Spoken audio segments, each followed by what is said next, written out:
కరుణించు తండ్రిని వీడితి. ధరణి భోగములెల్ల బ్రతుకు ధ్వంసము చేయ దేహి నిను చేరితి.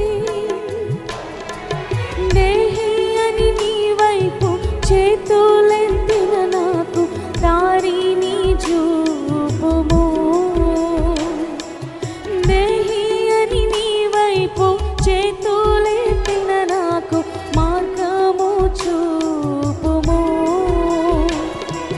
మార్గము చూపుము ఇంటికి నా